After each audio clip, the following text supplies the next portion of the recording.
Hi යාළුවනේ, ඔන්න මාත් හැදුව කේක් ගෙදරදීම. ඉතින් කේක් කියන්නේ ලොක්ක පොඩ හැමෝම කන්න කැමති කෑමක් නේ. බලන්නකෝ මේ කේක් හරිම සොෆ්ට්, ඒ වගේම ස්පොන්ජ් වගේ තියෙනවා. ඒ වගේම හරිම සුවඳයි, හරිම රසයි. මම නම් කේක් කිලෝ එකක් තමා හැදුවේ. ඉතින් ඔයාලා කැමතිද කේක් කිලෝ එක රෙසිපිය බලන්න? අපිට පාන් පිටි ග්‍රෑම් 250ක් ඕන. සීනි ග්‍රෑම් 250කුත් ඕන. බිත්තර 4ක් අවශ්‍යයි. ඒ වගේම බටර් ග්‍රෑම් 250ක් ඕන, බේකින් පවුඩර් සහ මැනිලා ඕන. කිරි සල්පයක් ඕන. අපිට ෆ්‍රෙෂ් මිල්ක් හරි කිරි පිටි දිය කරලා ගන්න පුළුවන්. මුලින් පාන් පිටි ටික හලා ගන්න ඕන. අපි බේකින් පවුඩර් තේ හැඳි 2මාරක් එකතු කරලා පාන් පිටි සමග හොඳින් 3 සැරයක් හලා ගන්න ඕන. අපේ ප්‍රධාන අරමුණ තමයි පාන් පිටි බේකින් පවුඩර් සමග හොඳට මිශ්‍ර වෙන එක. දැන් අපි බටර් ටික වියලි භාජනයකට එකතු කරගන්න ඕන.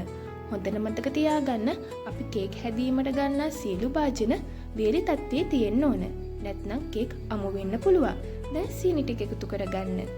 දැන් බීටරයකින් හොඳින් මිශ්‍ර කරන්න. ඔයාලට ඉලෙක්ට්‍රික් බීටරයක් නැත්නම් හෑන්ඩ් මික්සර් එකක් යූස් කරන්න පුළුවන්. ඉලෙක්ට්‍රික් බීටරේ නම් ඉක්මනින් කරගන්න පුළුවන්. දැන් බිත්තර 4 එකතු කරගන්න. මම මෙහිදී බිත්තර 4 දෙසරයකට 2 ගාන එකතු කරනවා. දැන් නැවතත් බීට් කරන්න. මිශ්‍රණය මේ පදමට ආපසු ඉතුරු බිත්තර 2 එකතු කරන්න.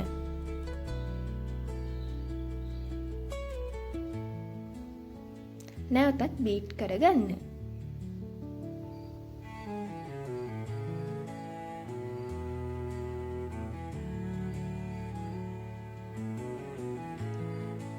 දැන් හලාගත් පිටි ටික මිශ්‍රණයට එකතු කරන්න. මෙහිදී මම පිටි ටික 3 සැරයකට තමා භාජනයට එකතු කරන්නේ. නැත්නම් හරියට බීට් නොවෙන්න පුළුවන්.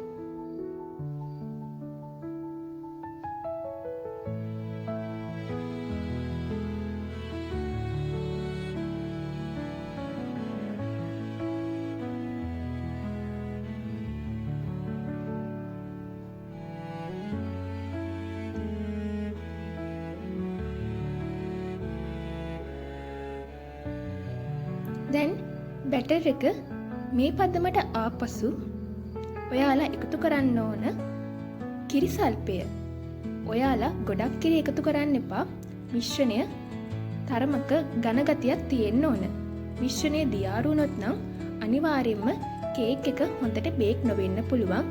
යට හරියේ තැඹුම් ගතියක්, අමු ගතියක් එන්න පුළුවන්. ඒ වගේම මතක තියාගන්න උණු කිරි දාන්න එපා. දැන් අපි වැනිලා පවුඩර් ටිකක් එකතු කරනවා. ඔයාලට වැනිලා දියරේ වුණත් එකතු කරන්න පුළුවන්. මට මාකට් එකේ වැනිලා දියරය ගන්න තිබුණ නැහැ. ඒක නිසා මම වැනිලා පවුඩර් ටිකක් එකතු කරා කේක් එක සුවඳවත් වෙන්න. දැන් සාදාගත් මිශ්‍රණය බටර් ගාගත් තැටියකට දානවා. මෙහිදී මේ මිශ්‍රණය වැඩි උකුත් නැති, වැඩි ගණන් නැති එකක් වෙන්න ඕන. දැන් මේ මිශ්‍රණය තුනී කරගන්නවා. දැන් මේ මිශ්‍රණය oven එකට දාගන්නවා හොඳට බේක් කරන්න. මම මෙහිදී උෂ්ණත්වය සෙල්සියස් අංශක 220 තියාගන්නවා. ඒ වගේම යටගින්දර තමා තියාගන්නේ. යටගින්දරේ පැය භාගයක් කේක් එක පුලුස්සන්න තියෙනවා. ඉන්පසුව පැය භාගයකින් පස්සේ මම කේක් එක උඩ යට ගින්දර දෙකටම දානවා. කේක් එකේ උඩු පැත්ත රන්මන් පාට වන තුරු. ඉන්පසු මම කේක් එක oven එකෙන් එළියට ගන්නවා. දැන් ස්ටික් එකක් යූස් කරලා කේක් එකේ මැද හරියේ අයිනින් වගේ ඇතුළට ගෙල්වලා බලනවා මේ කේක් එක හොඳට පිරිසිලාද කියලා. ඔව්, මගේ කේක් එක හොඳට පිරිසිලා. මේ බලන්නකෝ මම කපාගත්තු කේක් කෑලි. ඔයාලත් මේ වගේ ගෙදරදීම බටර් කේක් එකක් හදාගන්නකෝ. ඇත්තටම හරිම ලේසි මේ කේක් හදන්න. ඒ වගේම කඩේ රසයට වඩා හරි වෙනස්ම රසයක් තියෙන්නේ. හරිම සොෆ්ට්, හරිම ස්පොන්ජ් ගතියක් තියෙනවා. ඒ වගේම හරිම සුවඳයි.